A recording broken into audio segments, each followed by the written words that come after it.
নমস্কার, আপনারা দেখছেন কড়া খবর। এখন কড়া খবরে দেখুন, থ্যালাসেমিয়া ও অন্যান্য মুমূর্ষু রোগীদের জীবনদীপ রক্ষা করতে প্রয়াত গোপালচন্দ্র মুখোপাধ্যায় ওরফে গোপাল পাঁঠার স্মৃতিতে স্বেচ্ছায় রক্তদান শিবির আয়োজনে Panther academy of martial art এবং ক্রীড়া ভারতী। গতকাল 26শে জুলাই কার্গিল বিজয় দিবস উপলক্ষে 46-এর দ্য গ্রেট ক্যালকাটা কিলিংয়ে বাঙালি জাতিকে যিনি বাঁচাতে অন্যতম ভূমিকা নিয়েছিলেন, সেই প্রয়াত গোপালচন্দ্র মুখোপাধ্যায়, যিনি গোপাল পাঁঠা নামে পরিচিত ছিলেন, তার স্মৃতিতে হাওড়ার শিবপুরে panther academy of martial art এবং ক্রীড়া ভারতীর যৌথ প্রয়াসে অনুষ্ঠিত হয়ে গেল স্বেচ্ছায় রক্তদান শিবির ও সাংস্কৃতিক অনুষ্ঠান। অনুষ্ঠানে মুমূর্ষু মানুষসহ থ্যালাসেমিয়া আক্রান্তদের পাশে দাঁড়াতে এই দুই সংগঠন ছাড়াও এলাকার বহু বিশিষ্ট মানুষ উপস্থিত ছিলেন। অনুষ্ঠানের আয়োজক প্যান্থার একাডেমি অব মার্শাল আর্টের কর্ণধার গৌতম ঘোষ জানালেন যে 46-এর দাঙ্গার সময় পশ্চিমবঙ্গে, বিশেষ করে কলকাতা শহরের একটি হিন্দু বাঁচত না যদি না প্রয়াত গোপাল মুখোপাধ্যায় এর নেতৃত্বে সেই সময়কার একদল যুবক সশস্ত্র অবস্থায় রুখে দাঁড়াতো। তাই গোপাল মুখোপাধ্যায়কে স্মরণ করতে এবং তাকে শ্রদ্ধা জানাতে তাঁর এই ক্ষুদ্র প্রয়াস। এই উপলক্ষে গতকাল 26শে জুলাই অনুষ্ঠান মঞ্চে উপস্থিত ছিলেন ডাক্তার বি.কে. ঘোষ, বিপ্লব কুমার মণ্ডল, বিধানসভার প্রাক্তন কিউরেটর সমীর ঘোষ, প্রয়াত গোপালচন্দ্র মুখার্জির নাতি শান্তনু মুখার্জি, নাতনি নিহারিকা মুখার্জি, নাতনি নীতা মুখার্জি সহ এলাকার বহু বিশিষ্ট মানুষ এবং স্থানীয় বিজেপি নেতৃত্ববৃন্দ। এখন কড়া খবরে শুনুন এদিন রক্তদান উৎসবে উপস্থিত থেকে কি বললেন বিধানসভার প্রাক্তন কিউরেটর সমীর ঘোষ। সমস্ত অর্গানকে পরিবর্তিত করা যায়, পরিমার্জিত করা যায়, তাকে রিপ্লেস করা যায়, কিন্তু একটা জিনিস রিপ্লেস করা যায় না। জানেন কি সেটা? একটা অর্গান, সেই অর্গানটা হচ্ছে মানুষের মস্তিষ্ক। কখনো এটাকে রিপ্লেস করা যায় না, কোনোদিন কেউ পারে না। এটা এত সূক্ষ্ম থেকে সূক্ষ্মতম জিনিস আছে, আজও পর্যন্ত আবিষ্কার হয়নি তাকে রিপ্লেসমেন্ট করা। সুতরাং ভাবুন, মস্তিষ্ক যখন আপনার মানবিক অধিকার ঢুকে গেছে, সেই মস্তিষ্ককে কাজে লাগিয়ে আপনারা এই রক্তদান শিবিরকে জীবন দান করুন, কারণ আপনারা জীবন দান দিচ্ছেন। যারা উপস্থিত আছেন, আশা করি আমি 88 বছর আমার বয়স হতে চলেছে। আর আপনার সর্বজ্যেষ্ঠ সবাইকে আমার প্রণাম। যদি কেউ আমার বয়োজ্যেষ্ঠ থাকেন, আমার কৃষ্ণ প্রণাম। আমার সমস্ত যুবক সম্প্রদায়কে বিশেষ করে আহ্বান জানাচ্ছি, আপনারা এগিয়ে চলুন এই মানবিক কাজে। আজকে বড় দুঃখী বাংলা, সেই দুঃখকে বুঝান, মানবিকতায় আসুন, প্রেম দান করুন, হৃদয় দান করুন, ভালোবাসা দিন। সবাইকে নমস্কার। সমীর ঘোষের পর আমরা চলে যাব এদিন মঞ্চে উপস্থিত গোপালচন্দ্র মুখোপাধ্যায়ের নাতি শান্তনু মুখোপাধ্যায়ের কাছে। শুনব এই রক্তদান উৎসবে উপস্থিত থেকে কি বললেন তিনি। ভালো লাগছে যে বিগত এতগুলো বছর পর পশ্চিমবাংলায় যে রাজনৈতিক পরিবর্তন হয়েছে, হয়তো এটাই তারই একটা কারণ যে এতগুলো বছর বিগত যে রাজনৈতিক দলগুলো রাজ্য চালিয়েছে, তারা কোনোভাবে কোনো দিক থেকেই গোপাল মুখার্জির যে কর্মকাণ্ড, গোপাল মুখার্জির যে ইতিহাস, সেইটাকে ওনারা অ্যাকসেপ্ট করেননি। ওনারা তাকে মিসইউজ করে গেছে, উঠতে দেওয়া হয়নি ইতিহাসটাকে।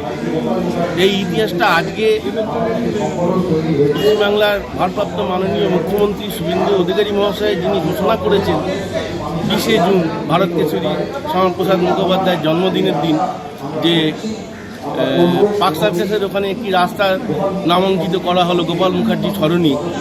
তো তারপর থেকেই মানুষের মধ্যে একটা উন্মাদনা জাগে যে গোপাল মুখার্জি সম্বন্ধে জানার, গোপাল মুখার্জিকে নিয়ে চর্চা, যেটা বিগত এতগুলো বছর কোনোভাবে কোনো দিক থেকে হয়ে ওঠেনি।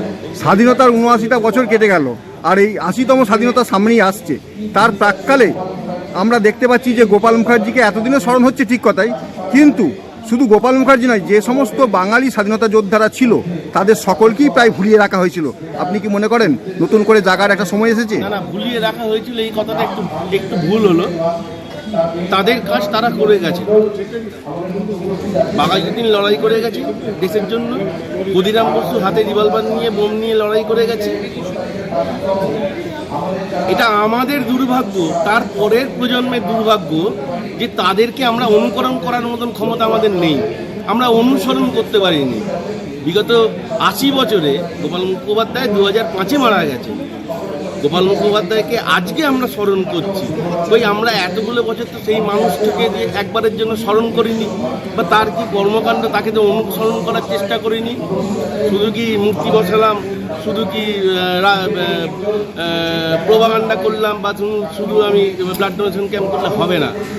যদি সত্যিই শ্রদ্ধা নিবেদন করার থাকে, তার ওনার যে কর্মকাণ্ড, উনি যে পথে এগিয়েছেন, আমরা যদি সেই পথে আগামী প্রজন্মকে, বর্তমান প্রজন্মকে যদি নিয়ে এগোতে পারি, তাহলে সেটাই হবে তার কাছে সবথেকে বড় শ্রদ্ধার ব্যাপার, তার থেকে বেশি সম্মানের ব্যাপার।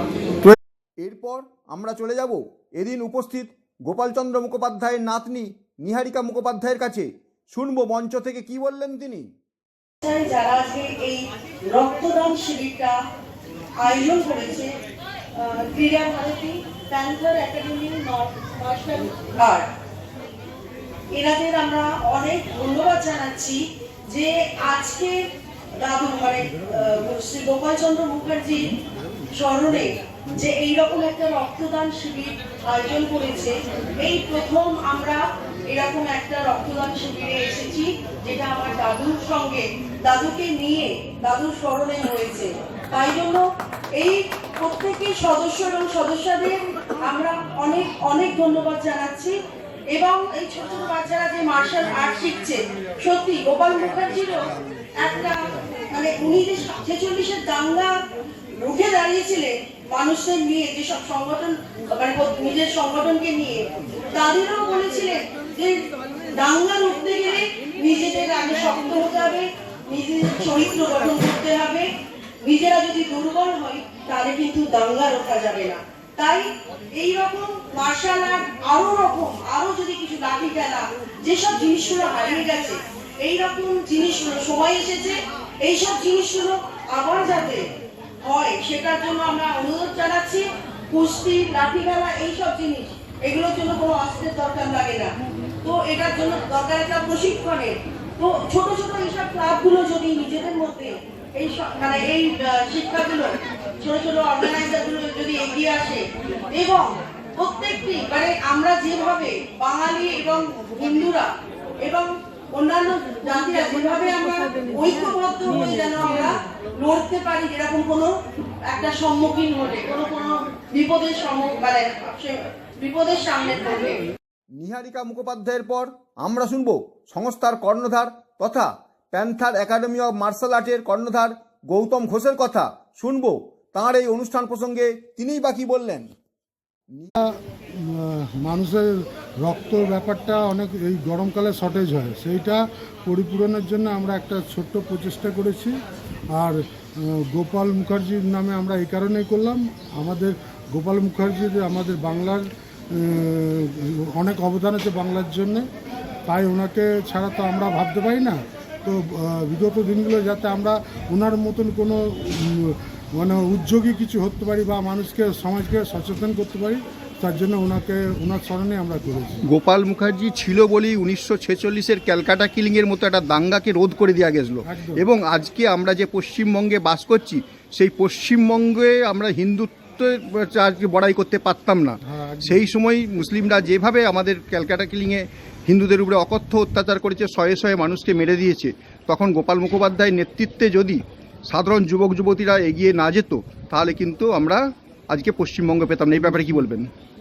উনি তো মানে ওনার অবদান কোনো মানে অনিষ্টকার্য। বিগত কিছু মানুষজন বা পলিটিক্যাল ব্যাপারগুলোতে ওনাকে দাবিয়ে রাখা হয়েছিল যাতে না ওনার মহৎ কাজটা কেউ না জানতে পারে। কিন্তু বর্তমান অবস্থায় আমরা হিন্দু জাগরণ ব্যাপার একটা এসছে সমাজের মধ্যে, হিন্দু জাগরতি সবার মধ্যে জেগেছে, সেইখান থেকে আমরা হিন্দু জাগরণ সবাইকে করতে চাই যে গোপাল পাটার আইডিওলজির ওপর আমরা যাতে চলতে পারি। আমি কাউকে কোনো ক্ষতি করব না, কিন্তু আমারও কাউকে ক্ষতি করতে দেবো না, এই মানসিকতায় আমরা বিশ্বাস করি আর এটাই মানি। আর আমাদের প্যান্থার একাডেমির সব স্টুডেন্টকে এইভাবে আমরা গড়ে তুলি যে আমরা নিরস্ত্র কোনোদিনই করবো না, মানে সবলের ওপর অত্যাচার করবো, দুর্বলকে আমরা সাহায্য করব, সবল যাতে আমাকে না কোনোদিন কোনো সমস্যা হয়ে দাঁড়ায় সেটা যেন প্রতিরোধ করতে। বর্তমান দিনে আমরা দেখতে পাচ্ছি রাস্তাঘাটে মেয়েরা বেরোলেই বিভিন্নভাবে তারা হেনস্থার শিকার হয়।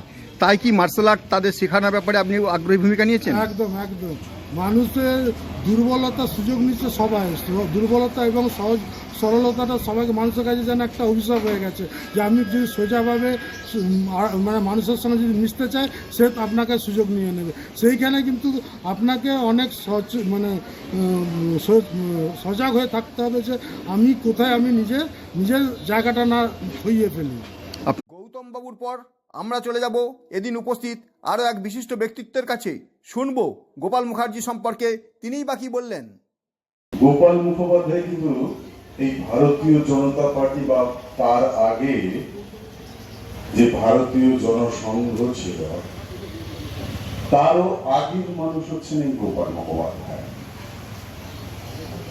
সেই সময় আরেকটি দল ছিল যার নাম ছিল হিন্দু মহাসভা। সেই দলের সঙ্গেও গোপাল বাবুর কিন্তু সেইভাবে যোগাযোগ ছিল না। অনেকে হয়তো যোগাযোগের টান অনুভব করবেন, তার নাম ব্যবহার করবেন।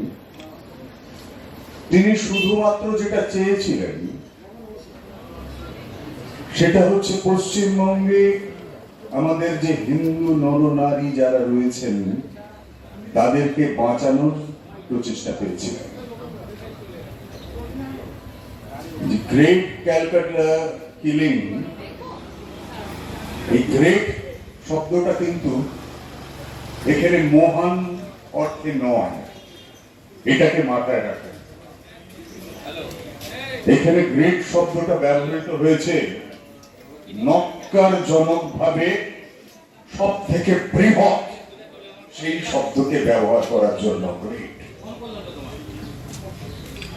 ক্যালকাটা কিলিং। এবং সেই যে অবস্থান তৈরি হয়েছিল সেই সময়কার ইতিহাস নিয়ে যারা চর্চা করেন তাদের মধ্যে কয়েকজনের সঙ্গে আমার একটু আধটু আলোচনা করার সুযোগ ছিল। তাদের অনেককেই আমরা হারিয়েছি আজকের দিনে দাঁড়িয়ে। তাদের কাছ থেকে যতটা ইতিহাস আমার কাছে এসছে তারও কোনো ভাগ আপনাদের কাছে আমি পরিবেশন করতে পারবো বলেই আমার ধারণা। শ্রী গোপালচন্দ্র মুখোপাধ্যায় আজকে 46-এর দাঙ্গায় হিন্দুরা কিন্তু তার জন্যই বেঁচে ছিল। আমরা সেই ডেমোক্রেসি আছে না, ডেমোক্রেসিতে বলা হয় হচ্ছে ফর পিপুল বাই পিপুল, এই সমস্ত বলা হয়। আমাদের ক্ষেত্রে কিন্তু পিপুলের জায়গায় হিন্দু। আমরা আমাদের সমাজের জন্য সবকিছু করতে রাজি আছি। আর এই যে সেবা কাজ আপনারা করছেন, এই সেবা কাজটা কিন্তু এগিয়ে নিয়ে যাবে। সমাজের যাদের প্রয়োজন আছে, যাদের বিভিন্ন অসুবিধে আছে, সেই সমস্ত লোকেদের পাশে দাঁড়াবেন এবং তাদের যে সমস্ত অসুবিধা সেগুলো দূর করবেন। এবং এই কাজটা একদিনের নয়, এই কাজটা কিন্তু বরাবর আপনারা করবেন, এটা আমার তরফ থেকে আপনাদের কাছে অনুরোধ রইল। এদিন মঞ্চে উপস্থিত ছিলেন বিজয় সাউ, তিনি কি বললেন তাই শুনবো এবার। देखिए, ये सबसे बड़ा सौभाग्य का बात है कि Panther Academy of Martial Arts, जिसको मैं बहुत सालों से जानता हूँ, इसके साथ जुड़ा हुआ भी हूँ, और इसलिए इतना बड़ा बेड़ा उठाया कि डॉक्टर गोपाल मुखर्जी जी के नाम पे, जो हमारे देश में पश्चिम बंगाल के लिए विशेष रूप से मैं कह सकता हूँ कि उन्होंने जो अहम कदम उठाया था। अगर आप 1946 की बात कर रहे हैं तो आपको एक बात याद रखना होगा कि 1946 में गोपाल मुखर्जी जी ने किन किन लोगों का साथ लिया था। साथ उन्हीं लोगों का लिया था जिन्होंने इस लड़ाई में सबसे अहम भूमिका निभाई थी। वो सारे प्लेयर्स जो थे वो कुश्तीगीर थे और पहलवान लोग थे, और इसके बावजूद जो शरीर चर्चा से संबंधित लोग थे उन लोगों को लेकर के ही उन्होंने मार्गदर्शन दिया और जितनी भी ज़रूरतें थी वो ज़रूरतें पूरा किया। और इसी कारण से पश्चिम बंगाल आज आज़ाद है। और इसमें हमें ये नहीं भूलना चाहिए कि डॉक्टर श्यामा प्रसाद मुखर्जी का एक अवदान, जो हमें ज़िंदगी में जब तक हम लोग जिएंगे या जब तक ये हिंदुस्तान रहेगा, बंगला रहेगा, बंगाल रहेगा, तब तक हमें उनको याद करना होगा। और ये रक्तदान शिविर एक अहम भूमिका है। इस कड़ी में मैं अपने मित्र गौतम जी का मैं बहुत बड़ा आभार व्यक्त करता हूं कि उन्होंने मुझे भी यहां बुलाया और एक से एक बड़े लोग यहां पर आए थे और अभी भी कुछ लोग यहाँ पर दिखाई पड़ रहे हैं। ये एक अहम कड़ी है क्योंकि रक्तदान महाकल्याण का काम है और रक्तदान से बड़ा ध्यान कुछ नहीं हो सकता। धन्यवाद। আপনার नाम परिचय? मेरा नाम विजय शाह है और मैं बहुत सालों से इस क्षेत्र में जुड़ा हुआ हूँ मार्शल आर्ट्स में, और ये मेरे लिए सौभाग्य का प्रश्न है कि मैं यहाँ पे आया। সবশেষে আপনাদের নিয়ে যাব মূল অনুষ্ঠান মঞ্চে, যেখানে প্যান্থার একাডেমি অফ মার্শাল আর্টসের ছাত্রছাত্রীরা তাদের দৈহিক গঠনে কিভাবে মার্শাল আর্ট শিখছে সেইটাই দেখাবো আপনাদের।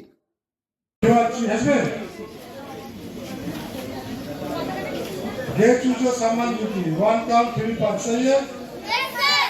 Catch. Knee. Some. See. Go. Here to the down punch. Say it. Catch. Knee. Some. See. Go. Down block. Ready? 1, 2, 3, 4. Press block. Ready? 1, 2, 3, 4, 5. Press. Now see. Ready? 1, 2, 3, 4, 5. Ready? Hammer. Asme.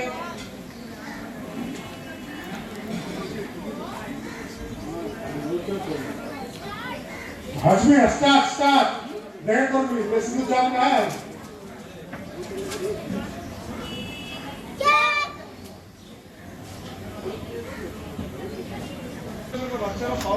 Wow, good. We got the next.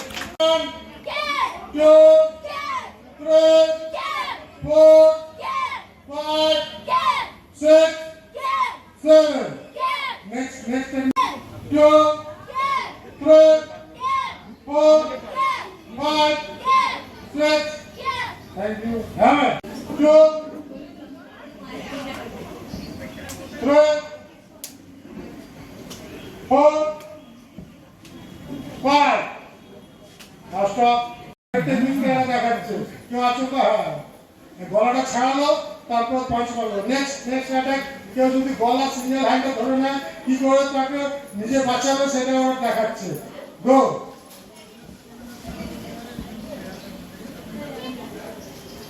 তাহলে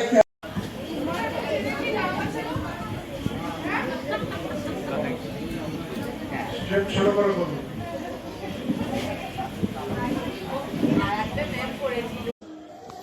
আপনি কি আপনার খবর সরাসরি সম্প্রচার করতে চান অথবা আপনার এলাকার খবর দেখাতে চান?